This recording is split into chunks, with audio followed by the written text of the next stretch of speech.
Permanent magnet के बारे में देख चुके हैं। आज हम लोग देखेंगे मैग्नेटिक मटेरियल, वो भी 3 किस्म का, ferromagnetic, paramagnetic, diamagnetic.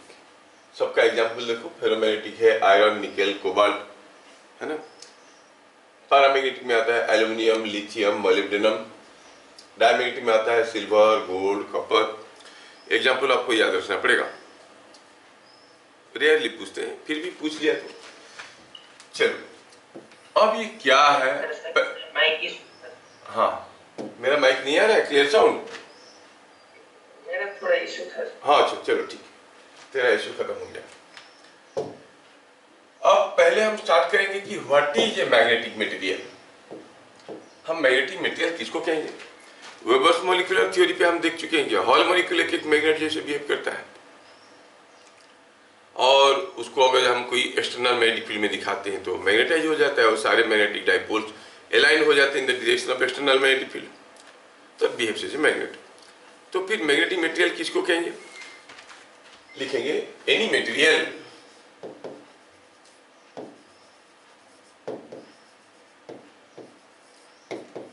that can be magnetized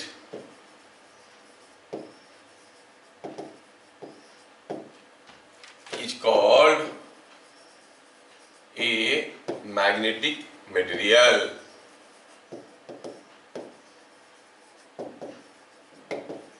क्या मतलब हुआ? क्या मतलब हुआ? जो मटेरियल को मैग्नेटाइज कर सकते हैं वो मैग्नेटिक मटेरियल।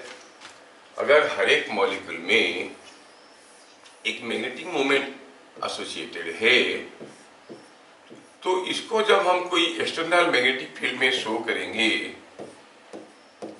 ये सारा जो आपका मैग्नेटिक डाइपोल्स थे घूम जाएंगे, घूम के ऐसे हो जाएंगे, ये घूम के ऐसे हो जाएगा, है ना।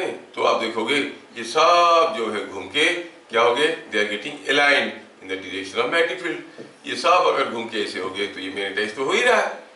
तो हर एक मटेरियल तो मैग्नेटिक मटेरियल होना चाहिए। हाँ, थोड़ा यहाँ पर दिमाग लगाने वाली चीज है। ये जब घूम जा रहा है, कौन घूम रहा है? The entire molecule. सपोज कोई एक मॉलिक्यूल के साथ एसोसिएटेड जो इलेक्ट्रॉनिक ऑर्बिट्स है, ये सबका मैग्नेटिक मोमेंट्स कुछ ऐसा डिस्ट्रीब्यूटेड है कि रिजल्टेंट मैग्नेटिक मोमेंट जो है वो काफी छोटा है। मतलब इसका resultant magnetic moment is very small. तो ये जो मैग्नेटिक मोमेंट बना मॉलिक्यूल का, उसके ऊपर एक टॉर्क आएगा घुमाने के लिए। क्या था? m क्रॉस b और mb साइन थीटा। ये जो टॉर्क है, अगर m छोटा हो गया तो टॉर्क भी काफी छोटा हो जाएगा। छोटे से टॉर्क के बलबूते पर किसको घुमाना बड़ा मुश्किल हो जाता है, क्योंकि जब मॉलिक्यूल्स घूम रहे हैं वो एक दूसरे के साथ रगड़ रहे हैं, there is intermolecular friction. Against that intermolecular friction ये becomes difficult to rotate the magnet, वो घूमते नहीं है। हाँ, बहुत स्ट्रॉन्ग मैग्नेटिक फील्ड देंगे तो हो सकता है होगा। हम नॉर्मल लेबोरेटरी पैरामीटर पे बात करते हैं, नॉर्मल मैग्नेटिक फील्ड में वो होते नहीं है, ओरिएंट नहीं हो पाते हैं। तो ऐसा मटेरियल को हम कहेंगे नॉन मैग्नेटिक मटेरियल। जो घूम के अलाइनमेंट हो जाता है उसको कहते हैं मैग्नेटिक मटेरियल। तो हर मटेरियल मैग्नेटिक मटेरियल नहीं। जैसे मान लो कि वुड की बात करें, वुड की केस में यू कैन नॉट मैग्नेटाइज, ठीक है। तो ये जो मैग्नेटिक मटेरियल है उसमें से कुछ मटेरियल है बड़े आसानी से मैग्नेटाइज हो जाते हैं, कुछ थोड़ा दिक्कत के साथ होते हैं, और कुछ होते हैं कि वो उल्टा मैग्नेटाइज होते हैं। जो उनको रोडिएंट करने की कोशिश कर रहे हैं उल्टा होता है, क्योंकि इसमें तो ऐसे भी होता है ना, हो सकता है कि कोई एक मॉलिक्यूल के साथ जो मैग्नेटिक मोमेंट है वो ऑलमोस्ट जीरो है, ऐसा भी हो सकता है। इसका एक ऐसे हुआ, इसका एक ऐसे हुआ और इसका एक ऐसे हुआ, तो रिजल्टेंट मैग्नेटिक मोमेंट हो गया जीरो। हो सकता है कि इसमें मैग्नेटिक मोमेंट है ही नहीं, ऐसा भी मटेरियल होते हैं, पढ़ेंगे बाद में, इसको डायमैग्नेटिक मटेरियल कहते हैं। तो अकॉर्डिंगली कैसे मैग्नेटाइज हो रहा है उसके हिसाब से हम मैग्नेटिक मटेरियल को 3 कैटेगरी में डिवाइड करते हैं। क्या क्या कैटेगरी था? फेरोमैग्नेटिक मटेरियल, और हाँ just minute,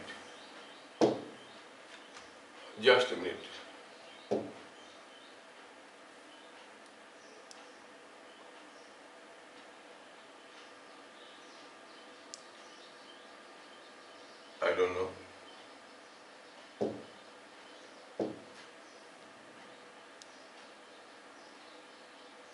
is it okay now?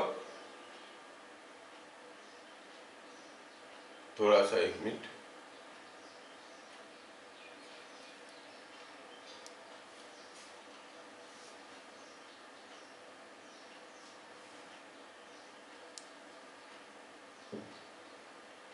Just 1 minute, थोड़ा मैं अपना माइक्रोफोन सेट कर लेता हूँ। शायद किसी कारण से इसका चार्ज खत्म हो रहा है कि क्या हो रहा है, बड़ा मुश्किल हो जाएगा। 1 मिनट।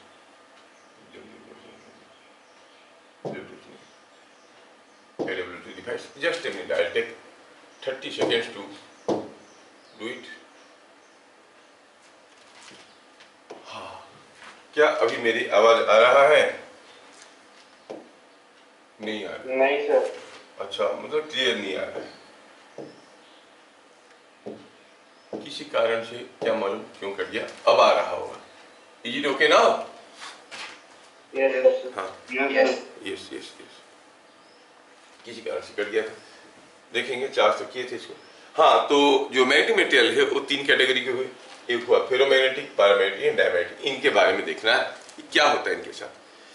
ये जनरल एक कॉन्सेप्ट रहता है कि कोई मैग्नेट लोहे को खींचता है, देखो बाकी चीजों को भी खींचता है, निकेल को, कोबाल्ट को, है ना।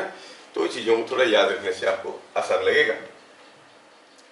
पहले हम पढ़ेंगे मैग्नेटिक मटेरियल क्या है, any material that can be magnetised. दूसरा हुआ फेरोमैग्नेटिक मटेरियल किसको कहते हैं। थ्योरी है, थोड़ा समझो, याद रखो। इस मटेरियल में होता ये है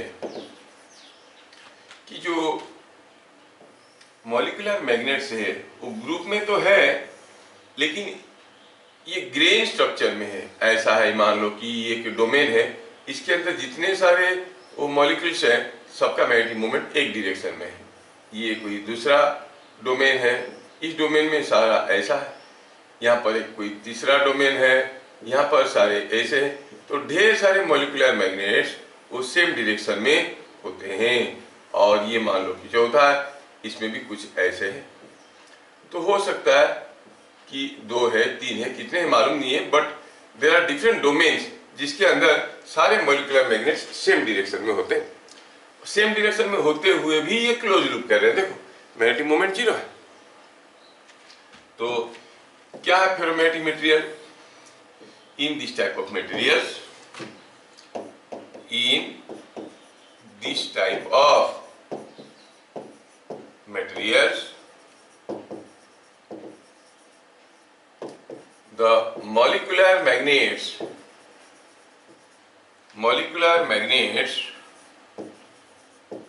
in a domain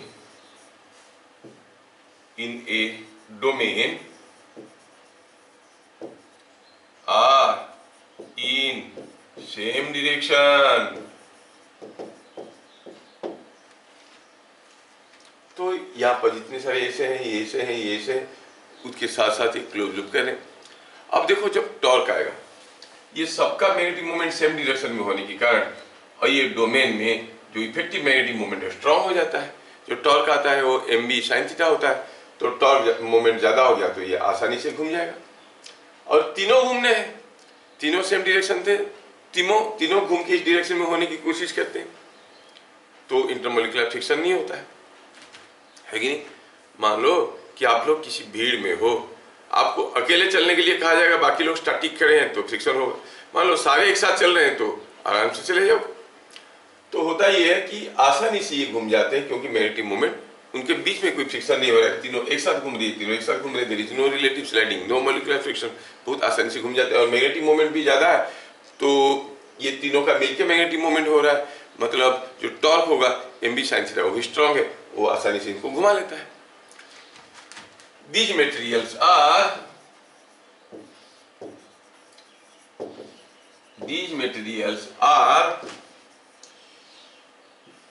easily magnetized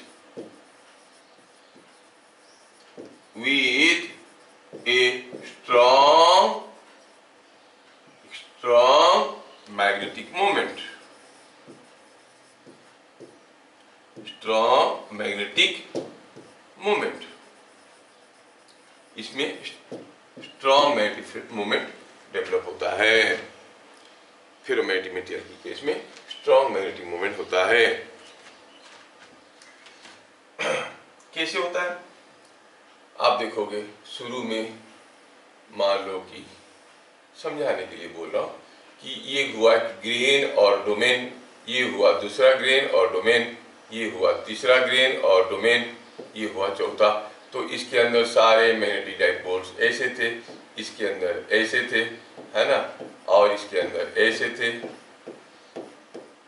और इसके अंदर ऐसे थे।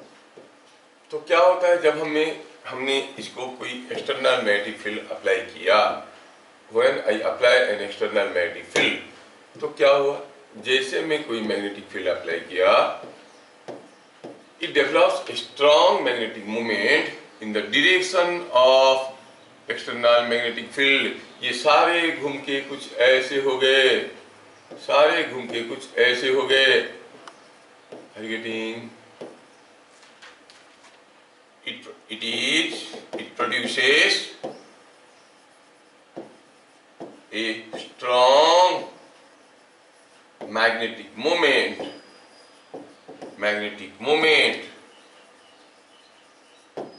in the direction of external magnetic field. यहां पर मैं बुक का कोई सिंबल को यूज करना चाहता हूं। बुक का सिंबल ये है, एक्सटर्नल मैग्नेटिक फील्ड को बुक में ऐसे रिप्रेजेंट करता है। कैसे बताओ, एच, फील्ड एच, ये हो गया एक्सटर्नल मैग्नेटिक फील्ड। एच मतलब, एच क्या है याद रखो, H is external magnetic field. इसको हम एच कहेंगे, याद रखना, H is external magnetic field. आगे आगे जब भी मैं एच लिखूंगा, अब एक्सटर्नल मैग्नेटिक फील्ड कहोगे। बी किसी दूसरे चीज के लिए यूज करना है, ठीक है। तो जब हम एक्सटर्नल मैग्नेटिक फील्ड दिए, सपोज हम ऐसा वाला एक मैग्नेटिक फील्ड दिए, मतलब लाइन ऑफ फ्लक्स ऐसे जा रहा है, मतलब वो कहां से निकल के आ रहा होगा। अब तो जानते हो कि line of flux comes out from the north pole, enters to the south pole. तो अगर ये हम ऐसे कोई मैग्नेट रख देंगे, दूसरा मैग्नेट, वहां से लाइन ऑफ फ्लक्स निकल के जा रहा है, that is producing an external magnetic field like this. और इसमें जो मैग्नेटिक मूवमेंट बना, इसका साउथ पोल यहाँ पर बना देखो, और इधर बन गया नॉर्थ पोल, तो ये अट्रैक्ट हो जाएगा इसकी तरफ। So it is strongly attracted towards external field. It is strongly attracted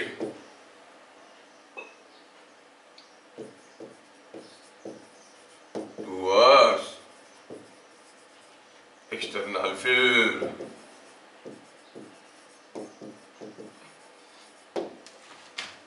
यहां पर दो चीजें आपको याद रखना है।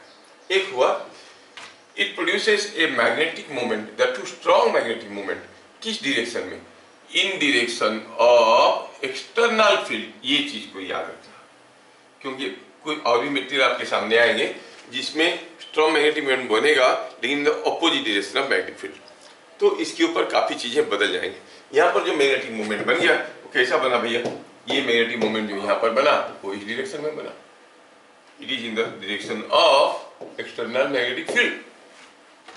ये हो गया फेरोमैग्नेटिक मटेरियल। अच्छा, दूसरा आता है पैरामैग्नेटिक मटेरियल्स। ये फेरोमैग्नेटिक मटेरियल में क्या था, ये पॉइंट नंबर 2। अब हम देखेंगे पैरामैग्नेटिक मटेरियल्स।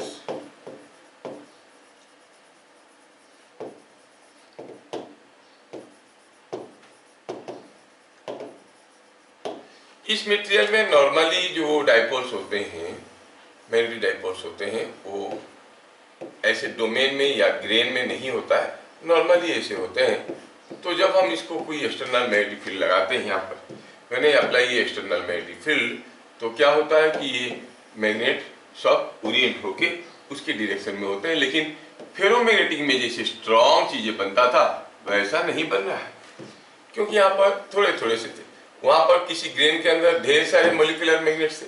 तो यहाँ पर जो एक्सटर्नल मैग्नेटिक फील्ड हमने अप्लाई किया, उसके चलते भी ये मैग्नेटाइज हो गया, ये मैग्नेटाइज हो गया, इधर साउथ पोल बना, इधर नॉर्थ पोल बना। लेकिन एक वीक मैग्नेटिक मोमेंट बना, क्योंकि थोड़े से कुछ थे और वो अलाइन हो गए। समझ में आया? तो in this type of materials, ये चैप्टर में मोस्टली हम लोग पढ़ने वाले हैं कंपैरिजन बिटवीन ये फेरोमैग्नेटिक, पैरामैग्नेटिक, डायमैग्नेटिक मटेरियल्स। तो in this type of materials,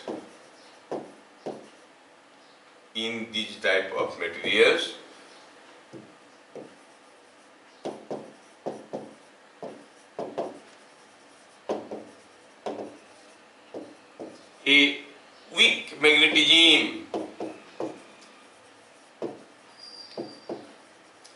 is induced। ठीक है? A small magnetic moment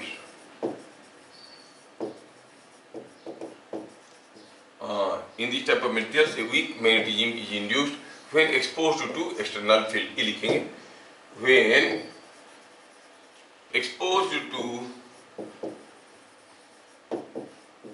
external magnetic field,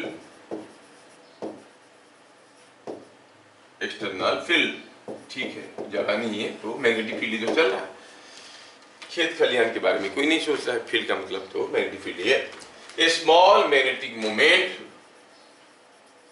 is induced in direction of external field। यहां पर एक स्मॉल मैग्नेटिक मोमेंट बन रहा है इन the direction of external field. तो फेरोमैग्नेटिक में और इसमें अंतर क्या हुआ? फेरोमैग्नेटिक में क्या होता था? एक स्ट्रॉन्ग मैग्नेटिक फील्ड बन रहा था, मैग्नेटिक मोमेंट प्रोड्यूस हो रहा था इन the direction of magnetic field. यहां पर भी इन the direction of magnetic field produce हो रहा है, बट वीक हो रहा है। फेरोमैग्नेटिक में क्यों ज्यादा हो रहा था? क्योंकि किसी ग्रेन के अंदर ढेर सारे मॉलिक्यूलर मैग्नेट सेम डायरेक्शन में थे, सारे एक साथ ऐसे घूम जाते थे, तो स्ट्रॉन्ग मैग्नेटिक मोमेंट बन जाता था। तीसरा आता है डायमैग्नेटिक मटेरियल्स। अब इसको थोड़ा हम समझेंगे, फिर उसके बाद लिखेंगे। सीबीएसई वालों का डायमैग्नेटिक मटेरियल के बारे में लंबा क्वेश्चन भी कभी आ जाता है, खाली डायमैग्नेटिक मटेरियल के बारे में एक चीज क्या है।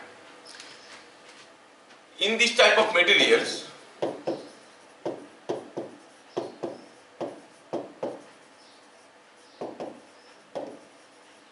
the magnetic moment associated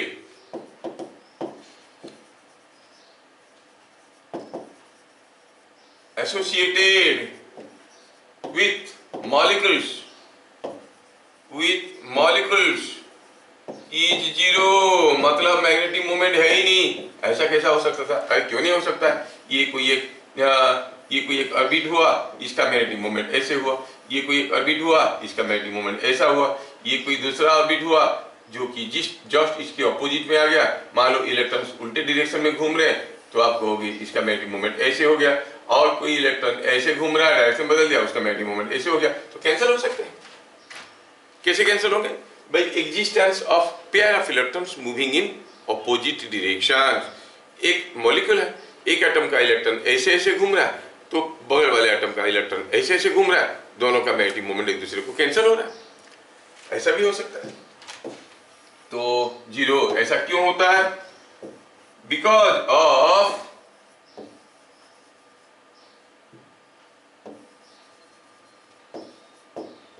existence of pair of electrons revolving in opposite directions। तो सर, तो फिर ये तो मैग्नेटाइज हो ही नहीं पाएगा, क्योंकि मैग्नेटिक मोमेंट जीरो है, एक्सटर्नल मैग्नेटिक फील्ड देंगे तो क्या होगा? चलो सोचते हैं, उसको समझते हैं, फिर बाद में देखेंगे। देखो, एक इलेक्ट्रॉन मान लो किसी एक ऑर्बिट में एक इलेक्ट्रॉन ऐसे घूम रहा है, तो उसके चलते ऑर्बिटल करंट है IO। उसके सामने और एक इलेक्ट्रॉन है जो कि कुछ ऐसे घूम रहा है। कैसा डायरेक्शन में? ऑपोजिट डायरेक्शन में घूम रहा है। ये जो है ये अपोजिट डायरेक्शन में घूम रहा है, मतलब यहाँ पर ऑर्बिटल करेंट कुछ इस डायरेक्शन में है और इलेक्ट्रॉन कैसे घूम रहा है, इलेक्ट्रॉन तो कुछ ऐसे आ रहा है, electron is moving in opposite direction. देखो ये चीज आपको समझने में बहुत दिक्कत होगा और कोई भी नहीं समझा पाएंगे। Why diamagnetic materials are also magnetized. Chemistry में भी है बट उनके रेंज के अंदर नहीं है क्योंकि इसमें कुछ फिजिकल लॉज इन्वॉल्व होते हैं। तो क्या हुआ, इसमें करंट ऐसे आ रहा है, इसमें करंट ऐसे आ रहा है और ये दोनों जो है एक दूसरे के आमने सामने है, तो इसका मैग्नेटिक मोमेंट इसका मैग्नेटिक मोमेंट को कैंसिल करा, ये इसके सामने है। ठीक है, ये हो गया एक। चलो कंबाइन कर लेते हैं इसको।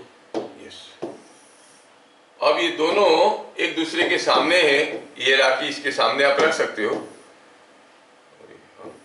ऐसे रख दोगे तो क्या हो जाएगा, मैग्नेटिक मोमेंट जीरो हो जाएगा दोनों का, क्योंकि दोनों का करंट उल्टे उल्टे डायरेक्शन में।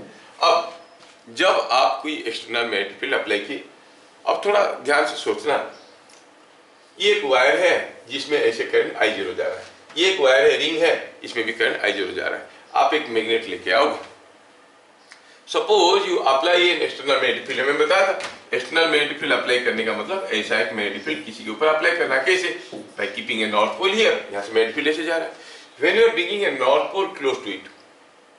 ठीक है, you know when the north pole approaches a ring, उसमें कैसा करंट प्रोड्यूस होता है, इंड्यूस होता है। ये में चैप्टर में हम लोग पढ़े थे, एंटी क्लॉकवाइज करंट इंड्यूस होता है। नान वाला फॉर्मूला पढ़े थे, north pole approaches a ring, as in from the north pole and anti clockwise current is induced.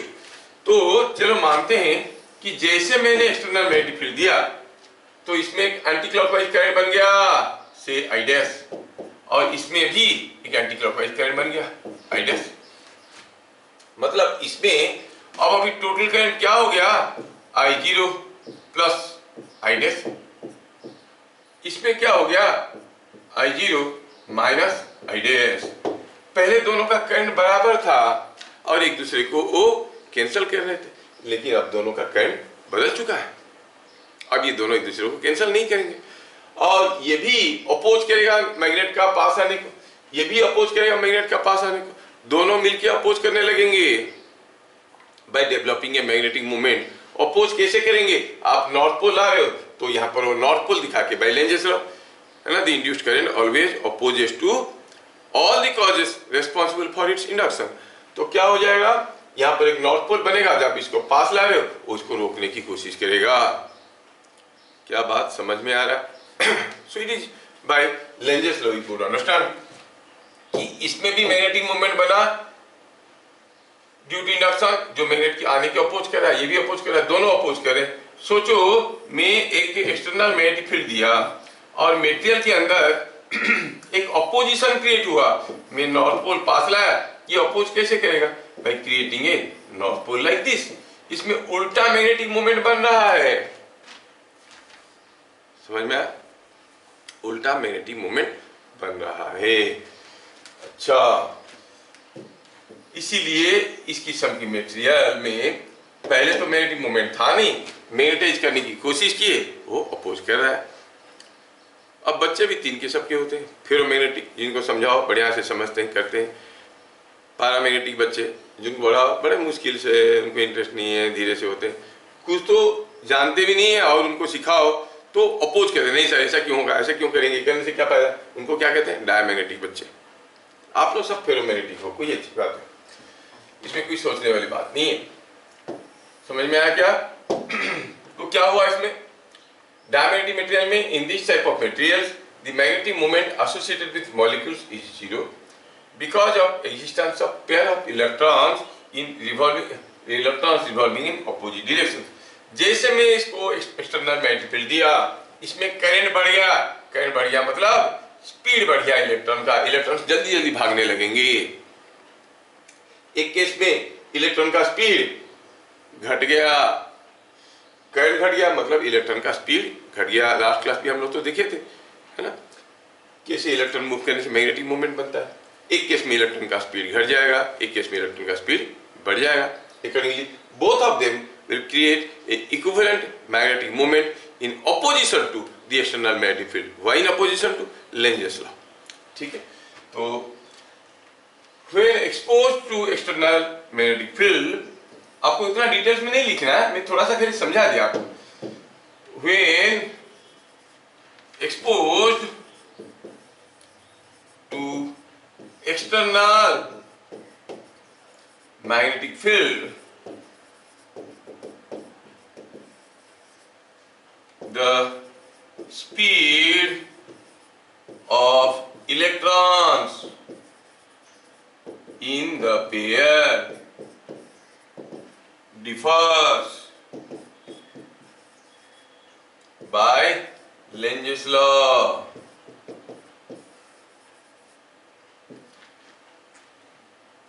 These materials, दूसरे पेज में ले लें। These materials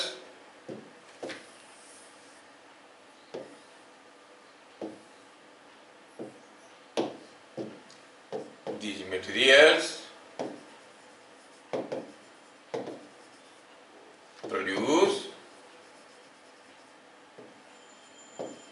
a weak magnetic moment,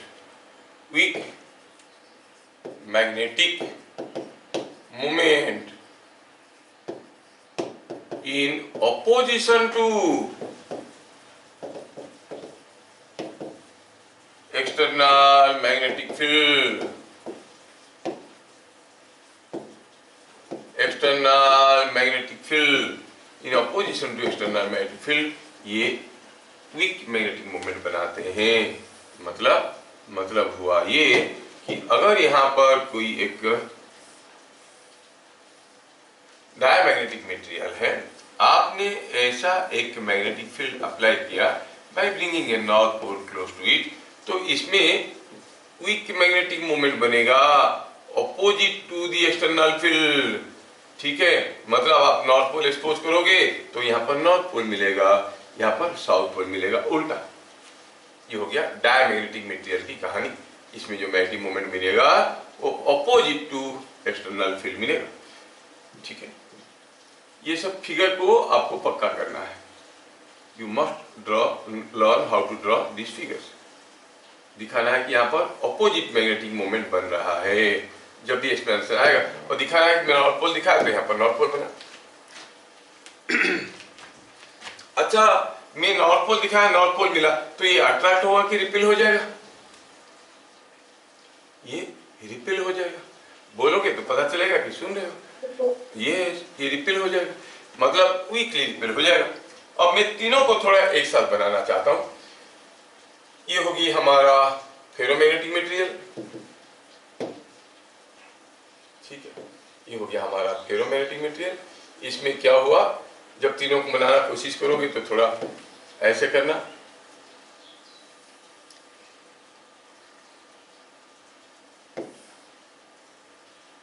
ferromagnetic material की केस में आप कहोगे कि when you apply an external magnetic field, यहाँ पर very strong magnetic field is produced. मैं बार बार इन चीजों फिगर को क्यों बना रहा हूं, बस यही आता है फिगर ड्रॉ करने के लिए। ऐसे ही आता है, तो आपको थोड़ा डिस्क्रिमिनेट करना आना चाहिए कि कैसे तीनों में अंतर है। ये हो गया फेरोमैग्नेटिक मटेरियल। तो ये फेरोमैग्नेटिक है, इसमें क्या होता है आपको दिखाना पड़ेगा कि यहाँ पर होगा साउथ, यहाँ पर होगा नॉर्थ। स्ट्रॉन्ग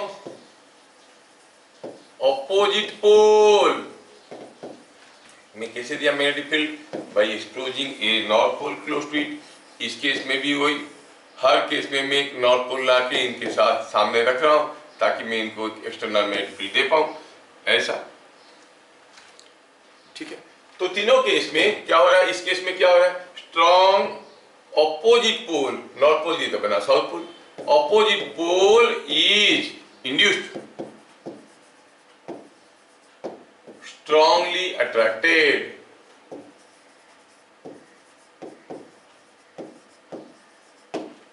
ये strongly attract हो जाएगा। इस केस में ये पैरामैग्नेटिक की बात कर रहे हैं। ये पैरामैग्नेटिक में इसमें भी होता है, लेकिन कंपैरेटिवली दिखाने के लिए इसमें अगर इतने सारे मैग्नेटिक डाइपोल दिखाए हो, इसमें थोड़ा कम दिखा देना। तो कहोगे यहाँ पर एक weak opposite pole is induced. क्या हुआ है, weak opposite pole is induced, इस केस में भी यहां पर साउथ पोल बना, यहां पर नॉर्थ पोल बना। weak opposite pole is induced, it is strongly attracted, no, it is weakly attracted।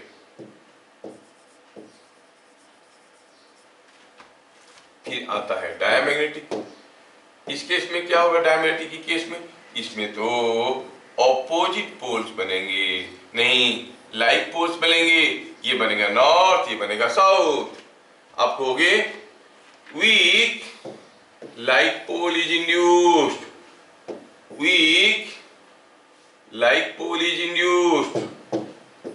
अब ये ऑपोजिट पोल नहीं बन रहा है, लाइक पोल बन रहा है, and it is weekly attracted, नहीं रिपेल्ड। क्या तीनों में अंतर समझ में आया? Yes, sir. यस, ठीक है।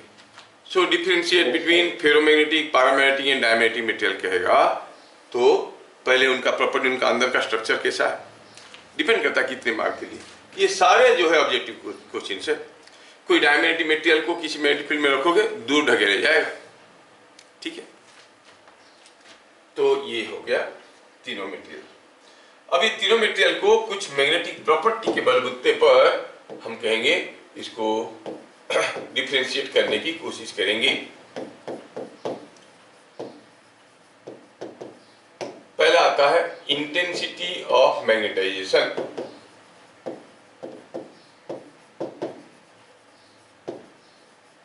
पहले क्लास में शुरू में मैं बताया था व्हाट इज मैग्नेटाइजेशन, बोला था कि बाद में इसका डेफिनेशन दोबारा बताऊंगा। तो उसका पूरा नाम है intensity of magnetization, how intensely it is magnetised.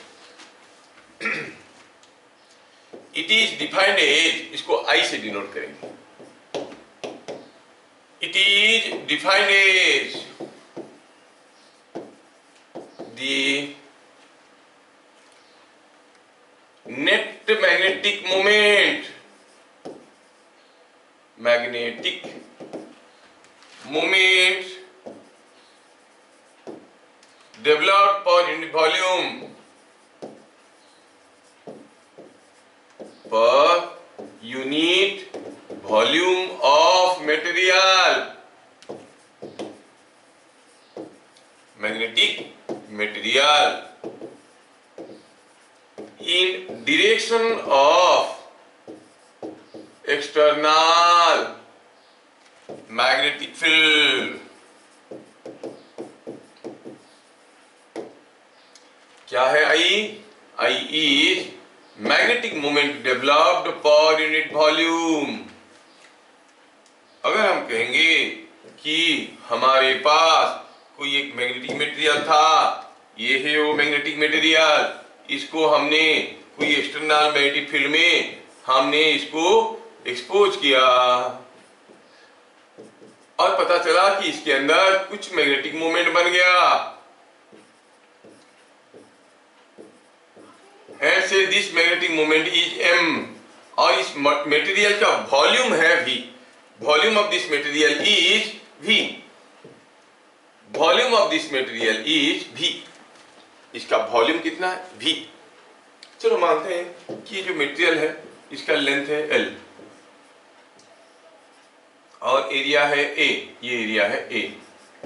और देखो आप जैसे देख रहे हो कि यहाँ पर ये साउथ पोल बना है, यहाँ पर नॉर्थ पोल बना है, इसका कोई पोल स्ट्रेंथ है m0, ठीक है। और इधर जितना ठो साउथ पोल है, इधर इतना ठो नॉर्थ पोल है, तो पोल स्ट्रेंथ दोनों इनका बराबर रहता है, जितना नॉर्थ पोल बनेगा उतना साउथ पोल बनेगा। तो आई क्या हो गया? m/v।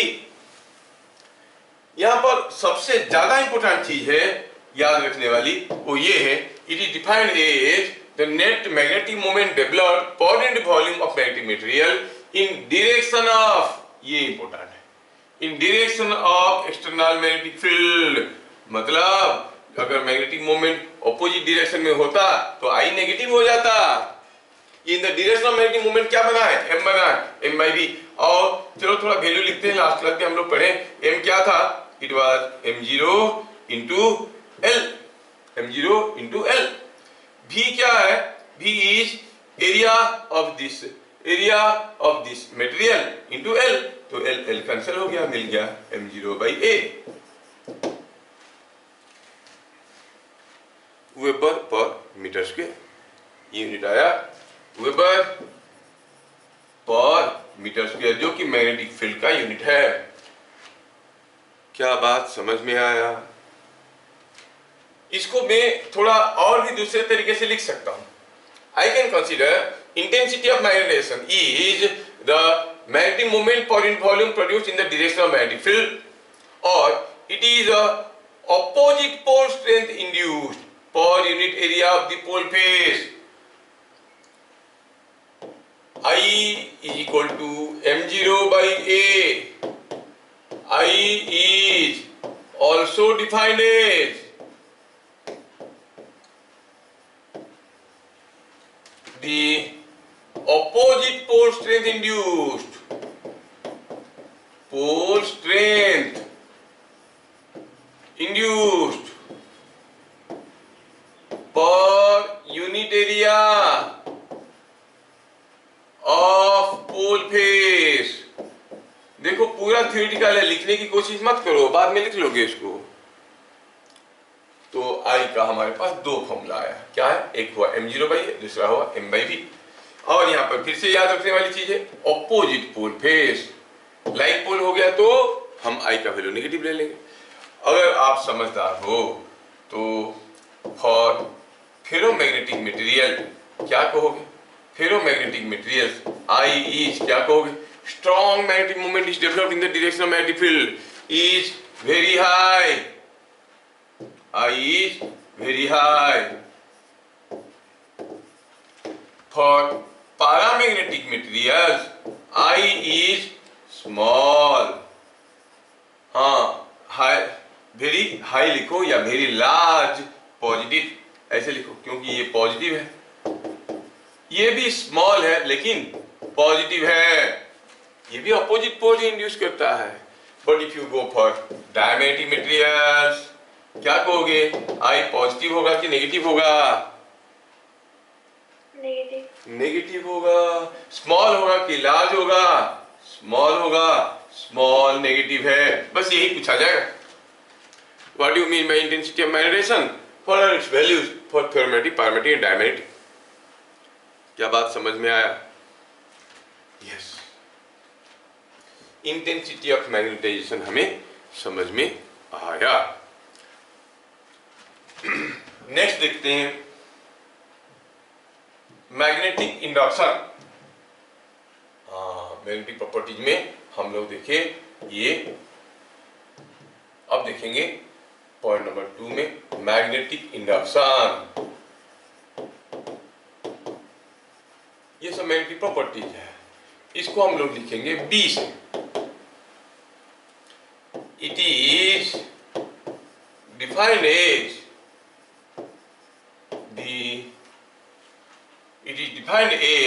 the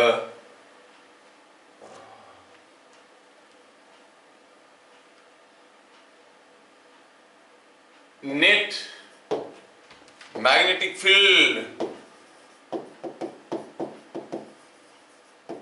inside the material। Net magnetic field inside the material, material के अंदर जो मैग्नेटिक फील्ड है वो नेट मैग्नेटिक फील्ड क्या है? It is defined as the net magnetic field inside the material. थोड़ा इसको साइड में लिखें। यस, मतलब आपने किसी एक मटेरियल को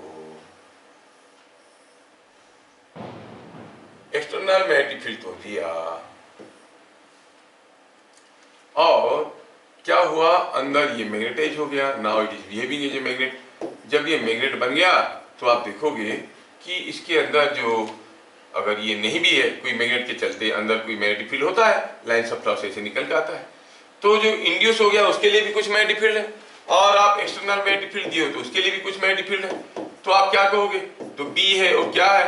it is external magnetic field plus I. समझ में आया क्या? क्योंकि इसके चलते भी अंदर एक मैग्नेटिक फील्ड है, नॉर्थ पोल से साउथ पोल फ्लक्स घूम के आ रहा है, अंदर से जा रहा है, ये मैग्नेटाइज हो गया है। और ये H, तो जो मैग्नेटाइज हो गया है वो है इंटेंसिटी ऑफ मैग्नेटाइजेशन, और हो गया ये एक्सटर्नल फील्ड, क्योंकि दोनों तो वेबर पर मीटर स्क्वायर थे, एक्सटर्नल मैग्नेटिक फील्ड है और इंटेंसिटी ऑफ मैग्नेटाइजेशन। तो B का वैल्यू हो गया I प्लस H। इस B को क्या कहते हैं? Magnetic induction. ठीक है, अगर ये बात है तो आप क्या कहोगे? B is very large, much greater then H। B is much greater then H in case of ferromagnetic materials, क्योंकि I is strong positive. B is slightly greater than H in case of आपका paramagnetic, क्योंकि I छोटा है। लेकिन B is less then H in case of diamagnetic materials.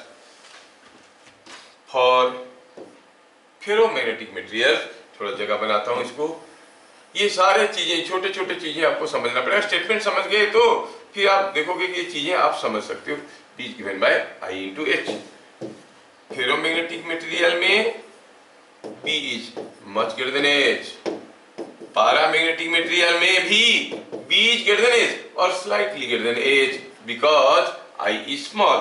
लेकिन diamagnetic material में B is less then H और slightly less than H।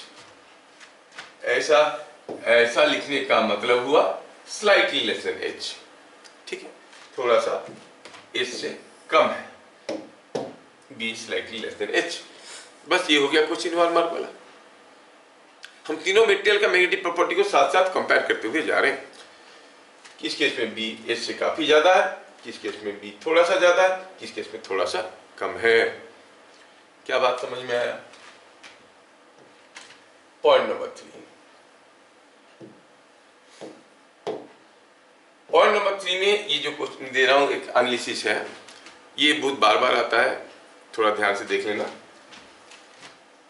हाँ, drawing lines of flux associated with different materials in external field। मैं एक external field लेता हूं, let me draw an external field. चलो ये हो गया, ये एक एक्सटर्नल फील्ड है, मैं थोड़ा ड्रॉ कर लेता हूं। ये दूसरा, तीसरा,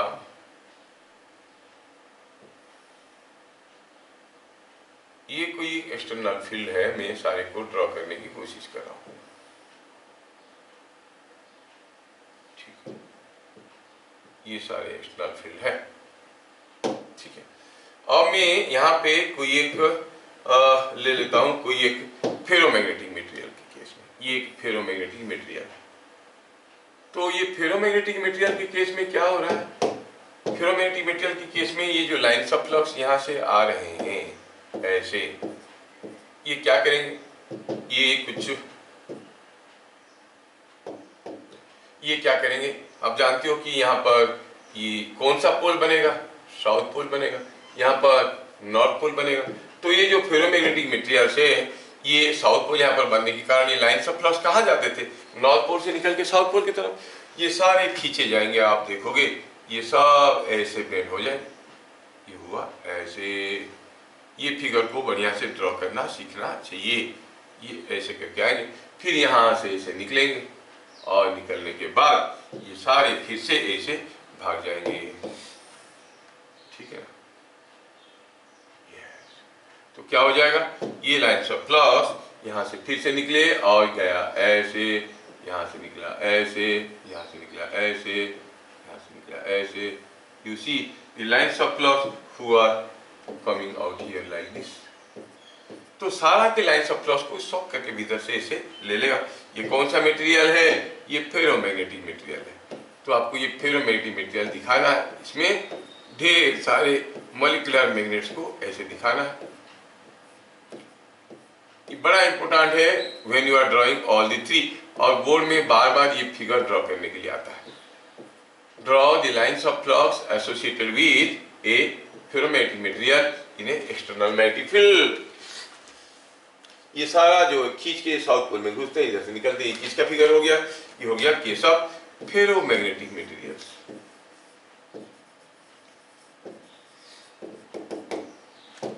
अगर मैं बात करूं ड्रॉ करने की the same thing with paramagnetic materials, चलिए I take it to other page. In case of paramagnetic material, क्योंकि आप तीनों फिगर ड्रॉ कर रहे हो तो थोड़ा ध्यान से रखना कि पैरामैग्नेटिक मटेरियल को थोड़ा हम कम मैग्नेटिक मोमेंट दिखाएंगे, इसके अंदर कम नंबर ऑफ मैग्नेटिक मोमेंट दिखाएंगे और कुछ ऐसे दिखा देंगे। पैरामैग्नेटिक मटेरियल है, थोड़ा सा मैग्नेटिक मोमेंट बना है और लाइंस ऑफ फ्लक्स भी होंगे, लेकिन देखोगे यहां पर एक वीक पोल बना है। Here you have developed a weak pole. तो in that case you will see सारे जो यहां पर बना, ये नॉर्थ पोल है, ये साउथ पोल है, यहां पर जो सारे चीज आ रहे थे, यहां पर सारा लाइंस ऑफ फ्लक्स इसके अंदर घुस रहे थे। कुछ लाइंस ऑफ फ्लक्स तो घुस गए, लेकिन कुछ लाइंस ऑफ फ्लक्स पूरा घुसने की कगार पर आएंगे, लेकिन पूरे अंदर से नहीं जाएंगे। They will go like this, पास आने की कोशिश करेंगे, लेकिन यहाँ पर less number of south pole है। कहाँ जाए हो? जाना है तो उनको साउथ पोल के पास, वो नहीं जाएंगे। वो क्या करेंगे? They will be going like this. आपको ऐसे फिगर ड्रॉ करके दिखाना है। समझ में आया क्या? सारा पोल इसमें नहीं घुस रहे हैं, कुछ घुस रहे हैं, कुछ नहीं घुस रहे हैं। कुछ तो इधर से गया, कुछ तो इधर से गया। Are you getting the difference? ये डिफरेंस को दिखाना है उनको। yes, हाँ, ये डिफरेंस को दिखाना है उनको, नहीं तो फिर वो बोलेंगे कि क्या कंपैरिजन हुआ। आपको नॉर्थ पोल करना है और साउथ पोल भी करना है और दिखाना है कि नॉर्थ पोल साउथ पोल कुछ ऐसे जा रहे हैं। ये ऐसे गया और ये ऐसे गया।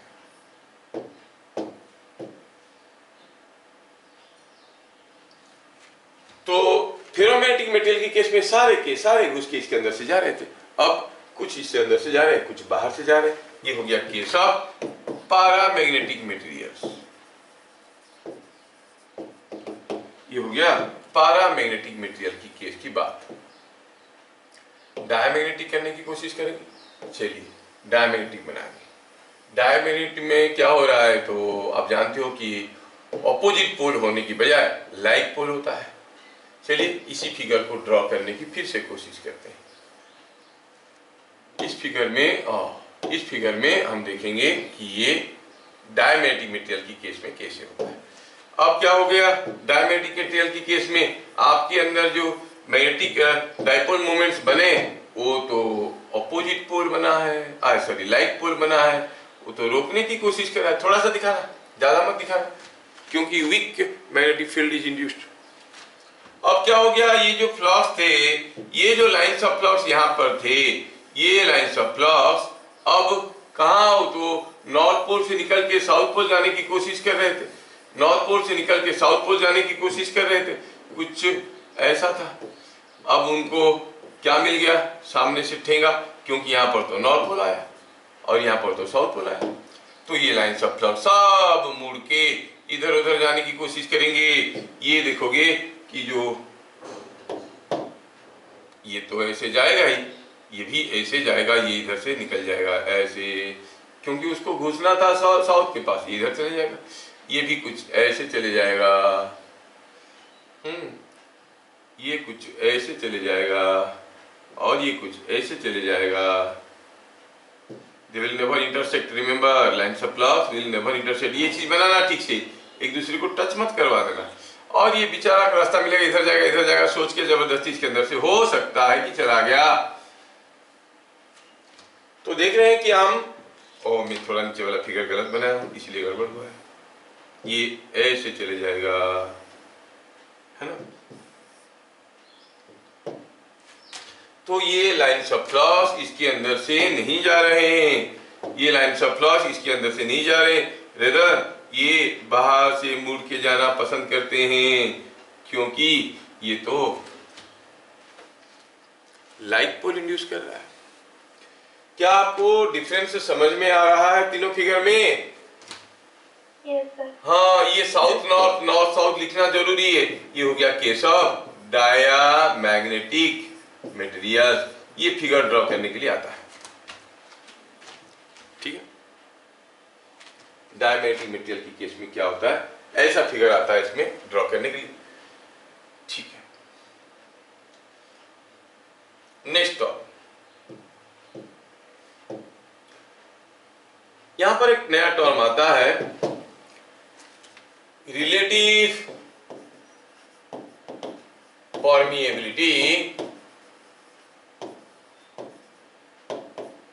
permeability and susceptibility. Relative permeability and susceptibility.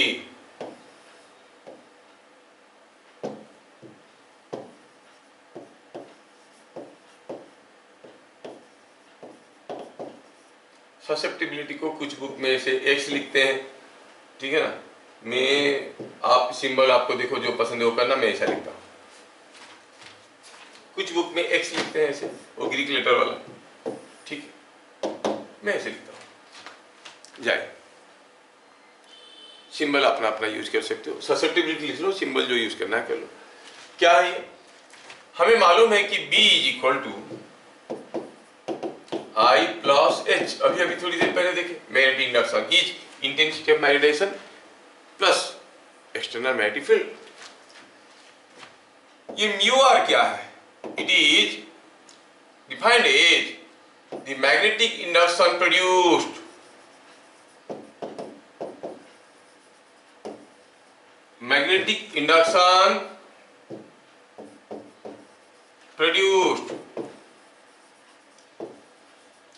per unit external magnetic field।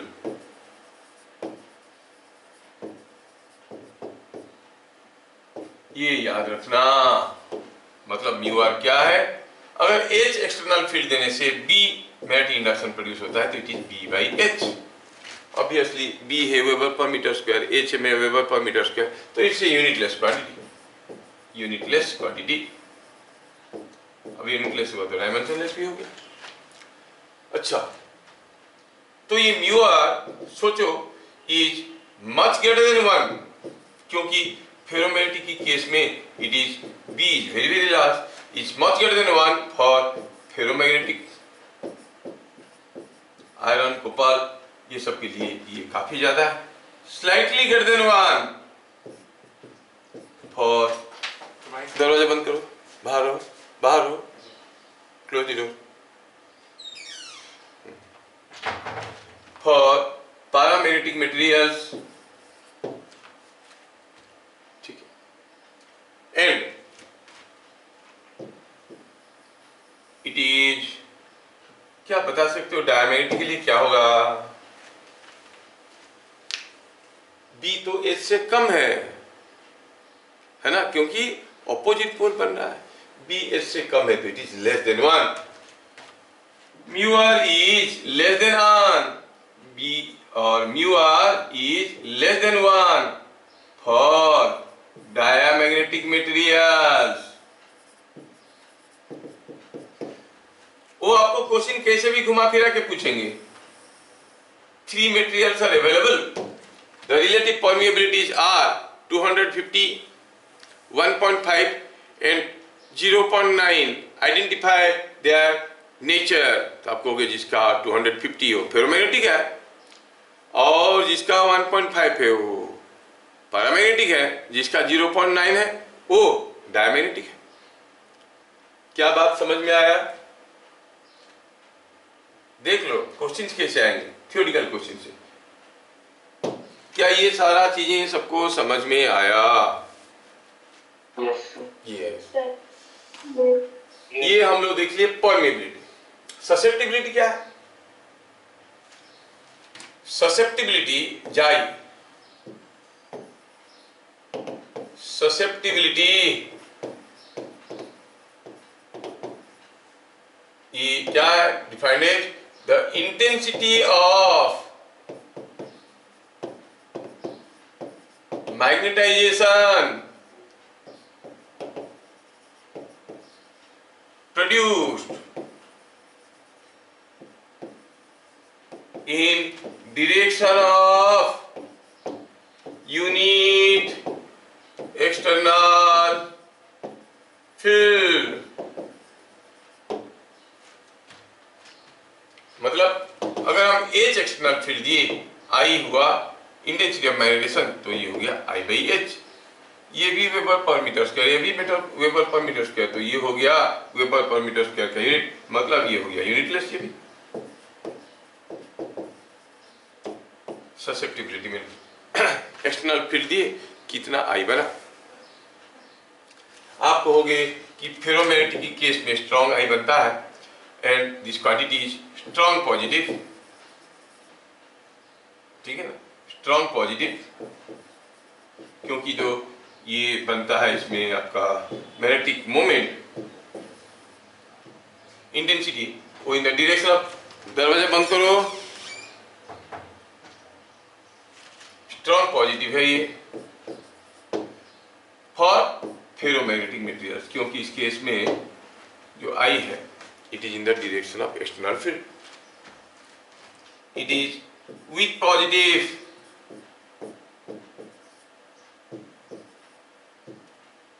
for paramagnetic materials and it is weak। I क्या होता है? लेस, तो ये क्या हो जाएगा? Weak, negative for diamagnetic material, क्योंकि I नेगेटिव है। समझ में आया क्या? दोनों का डिफिनेशन जानने के बाद हमें देखना है रिलेशन बिटवीन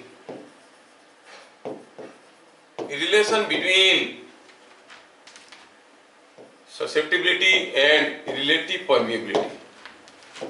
हमें मालूम है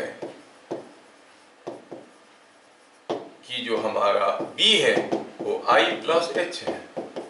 if I divide H on either side, तो ये मिलेगा हमें I बाई H प्लस 1।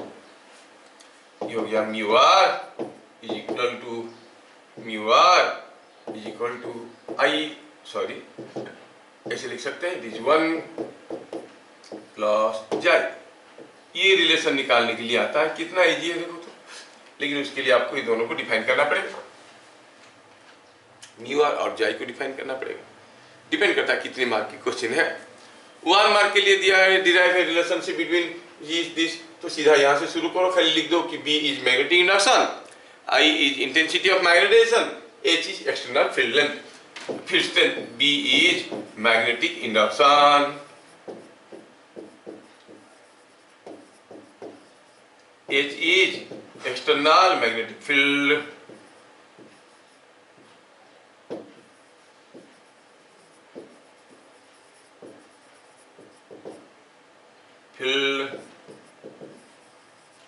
और I is intensity of magnetisation,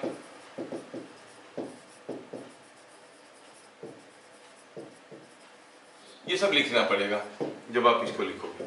intensity of magnetisation और हो गया आपका mu r is B by H and chi is I by H।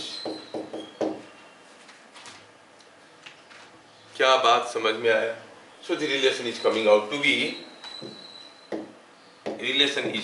To be something like this. ये रिलेशन बड़ा इंपॉर्टेंट है, खत्म नहीं हो पाया, थोड़ा सा रह गया, करीब करीब आधा घंटे का चीज हम देख लेंगे, और थोड़ा सा है, ठीक है। फिर मिलेंगे अगले क्लास, तब तक के लिए जय हिंद।